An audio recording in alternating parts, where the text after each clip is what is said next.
Hello friends, welcome to our channel The Analytics IAS Academy and welcome to our strategy sessions where we are discussing some important lecture related to your UPSC strategy। और देखिए इन strategy session के through हम उन questions को address करने की कोशिश करें दोस्तों जो अक्सर यूपीएससी की तैयारी करने के दौरान हमारे माइंड में आते हैं। एक ऐसा ही क्वेश्चन जो हर एस्पिरेंट्स के माइंड में आता है, that is how to choose optional subject. UPSC preparation के दौरान if there is one place where you can exercise your choice, that is choosing your optional। और देखिए ये जो चॉइस है दोस्तों, ये आपको बहुत ही सोच समझकर एक्सरसाइज करनी है। जीएस की अगर आप बात करें, so there are 4 paper in mains, in prelims also GS is there along with CSAT.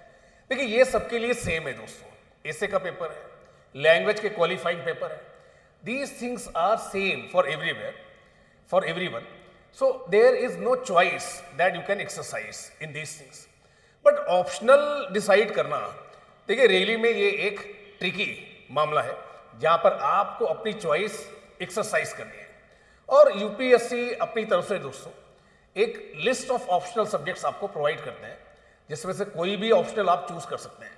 देखिए यूपीएससी की तरफ से तो ये कहा जा रहा है कि you can choose any one among them, but what criterias you should apply while choosing optional. देखिए ये एक बड़ा ही क्रूशियल क्वेश्चन है जो स्टूडेंट से एस्पिरेंट के माइंड में बार बार आता है। देखिए हम इस लेक्चर के माध्यम से इसे जानने की कोशिश करेंगे कि हाउ टू चूज ऑप्शनल, क्या क्राइटेरियाज आपको अप्लाई करने चाहिए जब बात आती है ऑप्शनल चूज करने की। तो बहुत ही इंपॉर्टेंट क्वेश्चन है दोस्तों, और इस स्ट्रैटेजी जो सीरीज हमने आपके साथ लाई है उसमें एक महत्वपूर्ण विषय है दोस्तों। जब आप प्रिपरेशन करते हैं तो कई बार ऐसा होता है कि देखिए most of the time of your preparation you devote towards GS, और होना भी चाहिए दोस्तों, क्योंकि जब आप मेंस के पेपर की बात करते हैं तो जीएस कॉन्स्टिट्यूट 1000 मार्क्स। जीएस कितना कॉन्स्टिट्यूट करता है? 1000 मार्क्स। बट ऑप्शनल जीएस के सापेक्ष अगर आप देखें relative to GS, it is of 500 marks. So most of the time you devote to GS. But again I am saying, जैसे आप जीएस प्रिपेयर कर रहे हैं, जिन रिसोर्सेज के थ्रू आप जीएस प्रिपेयर कर रहे हैं, जिन बुक्स को आप पढ़ रहे हैं, एनसीईआरटी बुक्स, स्टैंडर्ड बुक्स, देखिए जो आपके फेलो कॉम्पिटिटर्स हैं, जो फेलो एस्पिरेंट्स हैं, वो भी उन्हीं बुक्स को पढ़ रहे हैं। सो जब बात आती है जीएस की, तो मोर और less dear friend, you are studying similar resources, fellow aspirants they are also going through similar resources. जिस तरह का पर्सपेक्टिव आप डेवलप कर रहे हैं, मोर और लेस वैसा ही पर्सपेक्टिव वो भी डेवलप कर रहे हैं। कुछ क्वेश्चंस ऐसे आएंगे जीएस में जो आउट ऑफ द बॉक्स होंगे, आपके लिए भी नए होंगे, उनके लिए भी नए होंगे। बट कहीं ना कहीं ऑप्शनल एक ऐसी चीज है जो सभी के लिए अलग है दोस्तों। आपकी choice of optional depending upon your background, your interest, your competency, और आपके दोस्त की चॉइस या आपके जो फेलो एस्पिरेंट्स हैं, देखिए that can really make a difference. ये कहीं ना कहीं एक डिफरेंस क्रिएट कर सकता है, और कैसे क्रिएट कर सकता है ये हम आगे आकर आपके साथ डिस्कस करेंगे। तो जब बात आती है ऑप्शनल की, तो competency and mastery in optional, that is very crucial. Optional में कॉम्पिटेंसी, ऑप्शनल में मास्टरी, देखिए इस एग्जाम के लिए ये काफी क्रूशियल एस्पेक्ट है जहां पर आप कुछ एक्स्ट्रा एज ले सकते हैं अपने फेलो कॉम्पिटिटर के साथ। इसलिए जो चॉइस ऑफ ऑप्शनल का विषय है दोस्तों, that is very crucial, that is very important, ठीक है, फ्रॉम माई पर्सपेक्टिव। अब आप बोलेंगे ठीक बात है, मान लेते हैं कि ऑप्शनल को चॉइस एक्सरसाइज करना ये बहुत ही इंपॉर्टेंट विषय है, बहुत ही ट्रिकी है, उतना इजी नहीं है जितना हम सोच रहे थे। बट सर आप बताइए कि कैसे ऑप्शनल को चूज किया जाए। अब देखिए ऑप्शनल चूज करने की जब बात आती है तो there are number of popular criterias. ऐसे बहुत सारे क्राइटेरियाज हैं जो आप अप्लाई कर सकते हैं, that how to choose optional. General criterias देखिए जो एस्पिरेंट्स होते हैं क्या अप्लाई कर सकते हैं, ठीक है।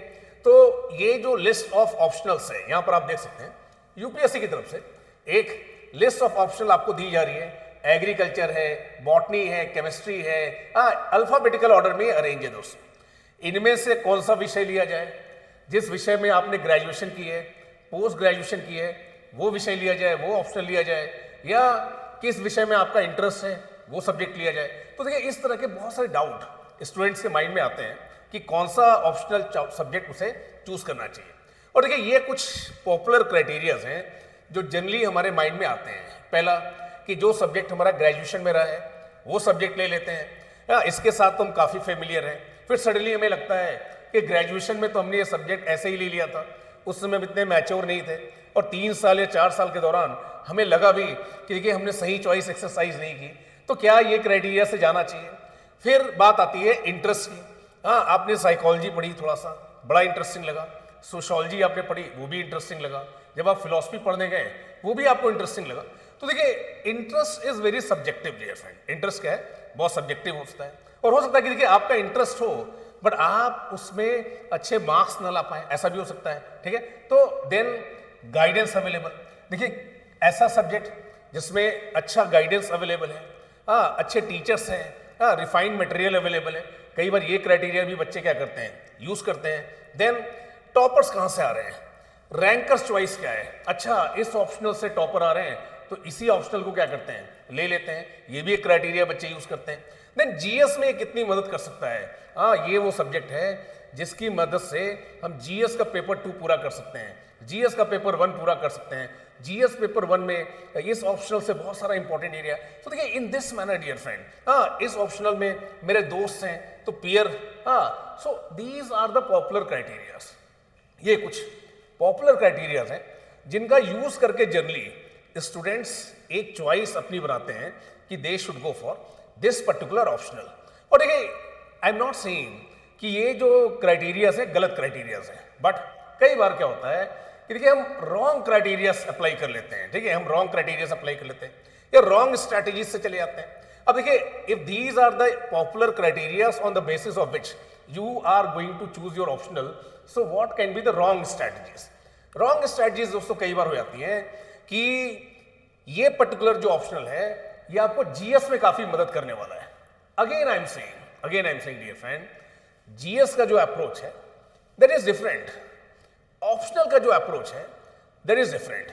When you go through UPSC notification you will find that UPSC they are expecting above graduation level knowledge in that particular optional. Perhaps they are looking for a specific knowledge in depth. GS, as you see, the subject is general studies. It is necessary evil for you also, for your fellow aspirant also. सभी को वही चीजें पढ़नी है, वही subject, वही aspect, वही books. Largely, most of you are going through similar resources. So, particular optional इसकी मदद से आपकी जीएस की प्रिपरेशन हो जाएगी, या इस पर्टिकुलर विषय को आप जीएस में पढ़ते रहें इसलिए आपको ऑप्शन ले लेना चाहिए। देखिए that can not be the right criteria from my side. देखिए मुझे ऐसा लगता है कि कहीं ना कहीं देखिए ये एक सही क्राइटेरिया नहीं होगा, क्योंकि आप जीएस वैसे ही प्रिपेयर कर रहे हैं जैसे कोई और प्रिपेयर कर रहा है, उन्हीं रिसोर्सेज को आप भी फॉलो कर रहे हैं। देन अगर ये क्राइटेरिया नहीं है तो दूसरा क्राइटेरिया क्या होना चाहिए। देखिए दूसरा क्राइटेरिया कई बार स्टूडेंट अप्लाई करते हैं, दैट इज इंटरेस्ट। आपने किसी सब्जेक्ट के कुछ चैप्टर्स पढ़े, सडनली आपको लगा बड़ा ही इंटरेस्टिंग है, हाँ बहुत ही इंटरेस्टिंग है, इसमें बहुत इंटरेस्ट आ रहा है। देखिए interest is different thing, but what UPSC examination wants, they want that it should get reflected in your answers. आपके आंसर्स में आपकी कॉम्पिटेंसी रिफ्लेक्ट होनी चाहिए उस पर्टिकुलर विषय के बारे में, उस पर्टिकुलर सब्जेक्ट के बारे में। तो क्या केवल इंटरेस्ट इनफ है?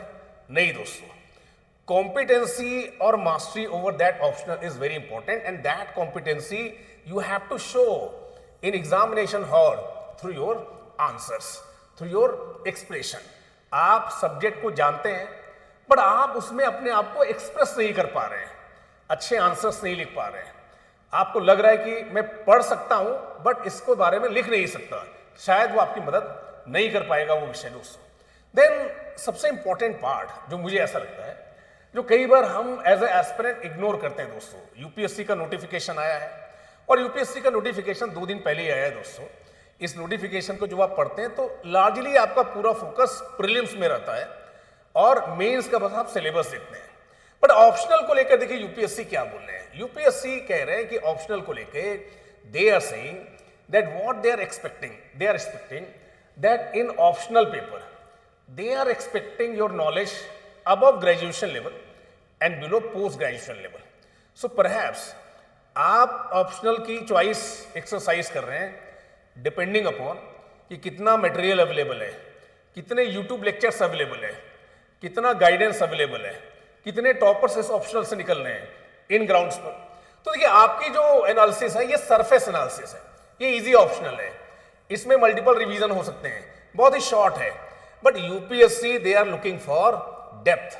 वो क्या पा रहे हैं कि आपकी उस सब्जेक्ट में एक्सपर्टीज होनी चाहिए, जो भी आप सब्जेक्ट चॉइस कर रहे हैं, जो भी आप सब्जेक्ट चूज कर रहे हैं। So they are looking for specific knowledge, in depth knowledge as far as optional is concern. And because of that I am saying you should not go for wrong strategies. आपको wrong strategies के लिए नहीं जाना चाहिए। अब आप बोलेंगे sir आप ही बता दीजिए कि क्या करना चाहिए। तो देखिए rather going by what I say, you should go by what UPSC record says.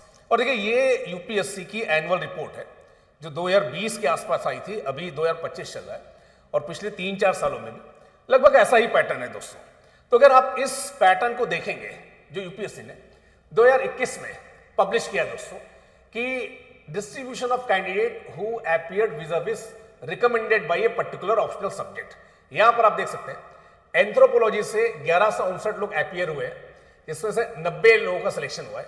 7.8% यहां पर सक्सेस रेट है। यहां पर आप देख सकते हैं पीएसआईआर दोस्तों 1571 students they have appeared, 140 they got recommended, 8.9% recommended इनका सिलेक्शन रेट है। सोशियोलॉजी को आप देख सकते हैं 1087 they have appeared, 92 they got selected, 8.5% यहां पर क्या है सिलेक्शन का सक्सेस रेट है। सो नंबर ऑफ एस्पिरेंट्स की संख्या जो 1000 से ऊपर है दोस्तों, 1000 से क्या है ऊपर है, और जहां से ये बच्चे सेलेक्ट हो रहे हैं इनके बेसिस पर अगर आप देखेंगे, ठीक है। So there are certain optionals like sociology, like PSIR, like anthropology, like geography, like history, like public administration. So these are certain optional जहां पर ज्यादा बच्चे इन ऑप्शनल्स को ले रहे हैं और सक्सेस रेट भी क्या है ज्यादा है। तो इसके बेसिस पर भी कई बार आप अपनी चॉइस बना सकते हैं। बट अगर आपको ऐसा लगता है कि सर मेरा कोई बैकग्राउंड नहीं है इन ऑप्शनल में, नहीं मुझे समझ में आ रहा है कि इन 4-5 सब्जेक्ट्स में मेरा इंटरेस्ट कहां पर है, सब मुझे इंटरेस्टिंग लग रहा है। देखिए ऐसा भी हो सकता है कि out of these 4, 5, 6 optionals that are consistently popular, that have been consistently popular in UPSC examination, आपको ऐसा लग रहा है कि इनमें मेरा कोई बैकग्राउंड नहीं है, मैं तो इंजीनियर हूं, मैं तो डॉक्टर हूं, मैं एक MBA ग्रेजुएट हूं, और नहीं मैं समझ पा रहा हूं कि जब मैं पढ़ने आता हूं तो ये सारे ऑप्शनल मुझे इंटरेस्टिंग लग रहे हैं कि कहां पर मेरा इंटरेस्ट है। सो देखिए इस केस में आप समझ सकते हैं कि दीज ऑप्शनल्स, ठीक है, अगर आप लिस्ट ऑफ सिलेक्टेड कैंडिडेट देखें जिन्होंने इन ऑप्शनल के साथ एग्जाम को क्रैक किया है, सो आपको लगेगा कि people from diverse background, humanities से भी, इंजीनियरिंग से भी, MBA से भी, कॉमर्स से भी, बॉटनी से भी, भले ही उनका ग्रेजुएशन में विषय रहा हो, बट उन्होंने इन ऑप्शनल को चूज किया और इन ऑप्शनल को पढ़ा और इसने सिलेक्शन दिया। मतलब कहीं ना कहीं आपको ऐसा लग सकता है कि there is no need of any specific background as far as these optionals are concern. Then you can go for some previous year question. आप क्या कर सकते हैं, इनके प्रीवियस ईयर क्वेश्चंस को देख सकते हैं, इनके सिलेबस को देख सकते हैं, और आप एक माइंड मेकअप कर सकते हैं कि out of these 5 optional which optional is suited for you, किस ऑप्शनल के लिए आपको जाना चाहिए। देखिए I am not here to recommend कि आप इस ऑप्शनल के लिए जाइए, आप सोशियोलॉजी के लिए जाइए क्योंकि PSIR से बेटर है। That is not true, that is not just on my part. क्योंकि देखिए अगर मैं सोशियोलॉजी का टीचर हूं तो मैं नहीं बता सकता कि PSIR आपके लिए अच्छा नहीं है या साइकोलॉजी या एंथ्रोपोलॉजी आपके लिए अच्छा नहीं है। You should go by these objective criterias, you should go by UPSC report, you should go through this previous year question and syllabus and try to find out कि whether that particular optional is suited for you. देखिए कोई भी ranker, कोई भी topper किसी particular optional की वजह से टॉपर नहीं बन रहा है। उस व्यक्ति ने, उस स्टूडेंट ने उस विषय में मेहनत की है, they really worked hard, they wrote number of answers, they brought a precision in their answer writing, then they became topper. तो देखिए कोई सब्जेक्ट किसी पर्टिकुलर एस्पिरेंट को या स्टूडेंट को टॉपर नहीं बनाता, वो स्टूडेंट या वो एस्पिरेंट अपनी मेहनत से उस सब्जेक्ट को टॉपर्स चॉइस बनाता है। And that's why you should always keep in mind dear friend these criteria while choosing optional. I hope ये पॉइंट आपको समझ में आए होंगे और इसलिए जब भी आप अपना फॉर्म भरें तो बहुत सोच समझकर अपने ऑप्शनल को उसमें भरें and you should exercise your choice. Thank you to all dear friends for joining me and for staying with me. Thank you dear friends.